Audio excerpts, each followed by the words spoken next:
because this is going to be public knowledge in a few anyway. The overall case, of course, is environmental racism, and that's doing things to denigrate my natural inhabitation specifically because of who I was. So we know that the state of Rhode Island detribalized the Narragansett Indian tribe specifically because they were Indians and their land claims. We know that they reclassified members of the tribe to things other than an Indian, which is an aborigine of North America or South America, to classifications such as colored, black, all of these other things. My fourth great grandfather, Brister Michael, was one of the chiefs of the Narragansett Indian tribe in 1881 when they got detribalized. If you look up the report to the Commission on Indian Affairs, you'll see his name all in there. They identified him as one of the chiefs who could decide who was a member of the tribe and who wasn't. And I have a copy of his birth certificate, and lo and behold, he's colored. So how does the chief of a tribe go from being a chief to when he dies being colored? So this is showing all part of the processes and the things that they went through in order to remove us from our proper status as who we are and to take our power away to stop them from doing things to our land that we didn't agree with. So when we actually get into the actual case, let me find it here. So the first count is under international law, alien tort claim statute, just codes in the federal common law. The plaintiff holds by right aboriginal ancestral title to and the exclusive right to occupy under trust the aforementioned lands as stated described therein. So basically the first argument is that you took my land and it's not yours, it's mine. That's the first thing. You took my land and it's mine.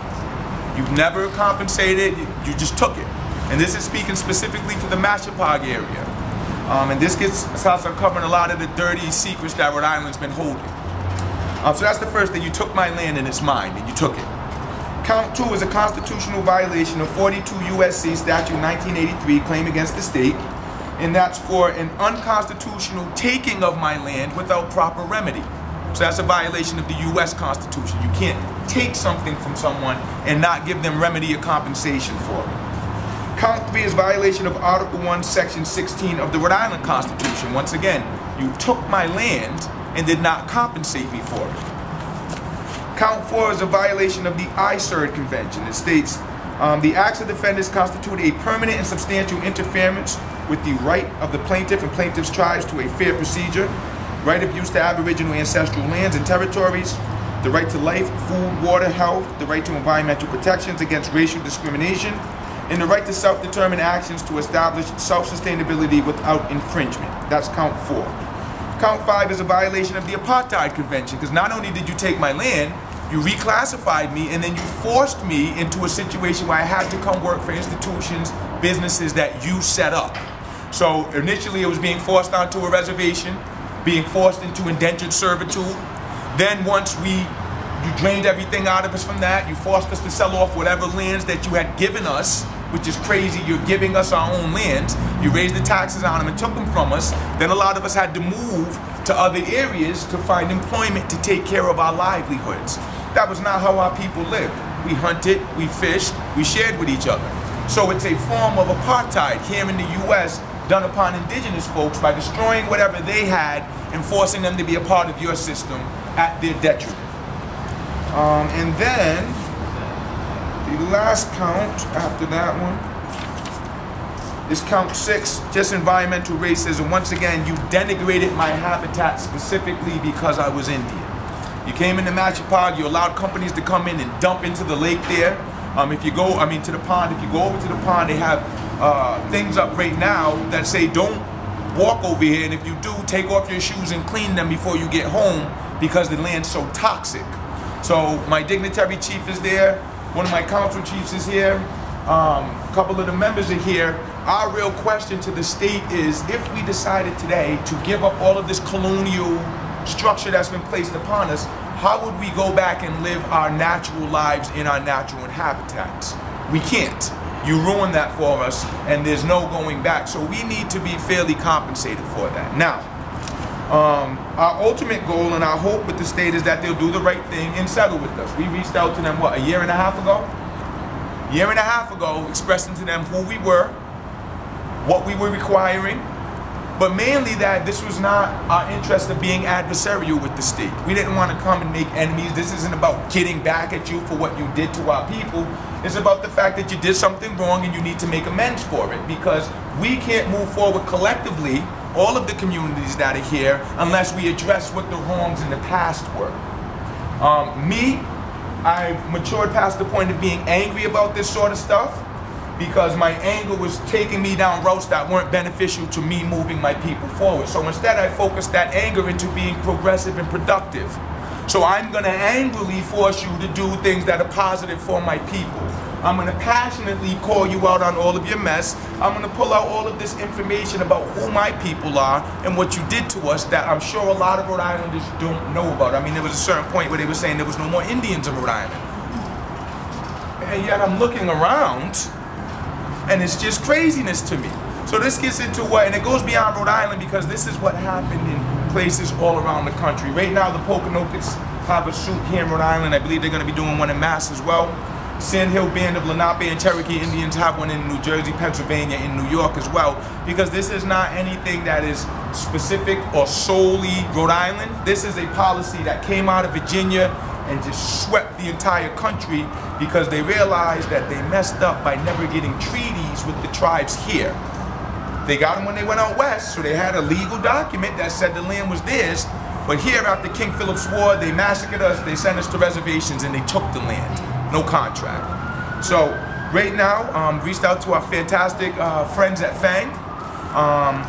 As part of the process, I, or neither I or anyone who's party to this claim, can serve the state of Rhode Island, city of Providence, the city of Cranston. But of course, FANG isn't part of the Mashapaug Nahaganset tribe, is it? So they can absolutely serve this. So I have here the service papers. What I'm going to do is right here in the top one, because we're serving the state of Rhode Island, I'm going to write state of Rhode Island. Whoever is going to serve the document is to bring this in.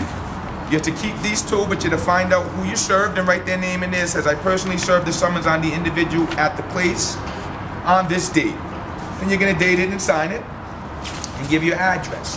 What you are going to leave them is a notarized copy of the actual suit, so that they can peruse it and see what they have 21 days to respond to. And like I said, it is our hope that they do the right thing and figure out a way to settle with us.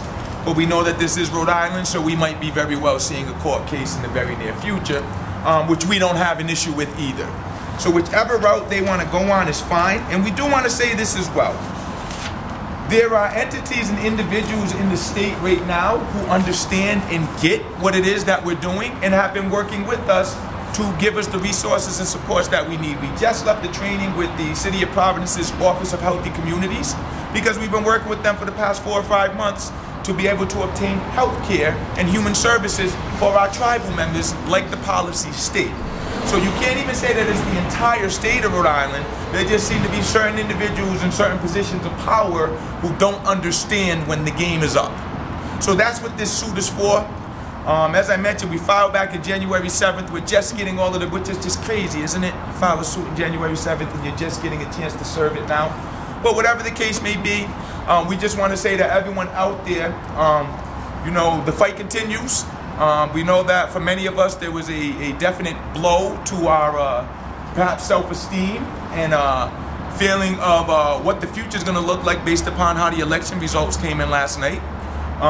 But once again, that's just America showing what America has been for a very long time. They're doing exactly what they said they wanted to do, going back to the time when they thought America was great. And look who they elected to be the leader of that. So from an indigenous standpoint, this ain't nothing new to us. This is what we've been going through. We're sad to see that now the rest of our neighbors here in these lands are starting to see the same thing that we've seen since this country started. But what better time to be coming together to address our collective issues now and to support, you know, the real issues that we're facing now than right now, especially given what happened yesterday. So I just think it's fantastic. You had that election yesterday, and today we're doing this. So I'm just going to write State of Rhode Island in the top here. And I'm not sure who the lucky individual is that's going to be. Oh, very. Would you care to introduce? Sure. My name is Morgan Victor. I am part of the FANG Collective, an environmental justice group, and based out of, we're now located in Pawtucket, Rhode Island, actually. And we're here to be in solidarity with Indigenous folks in the fight that, like Ray clearly and very articulately stated, has been going on for years, hundreds of years. And so I am more than honored to be able to do this. I am originally from New Bedford, Massachusetts. I identify as Wampanoag, part Wampanoag Indian. And so, yeah, I'm happy to be here and do this for you all. There you go. And as I mentioned, I'll give you this pen as well. Give him the suit. Yep. And then, I'm bringing this back. Yep, I personally served the summons on the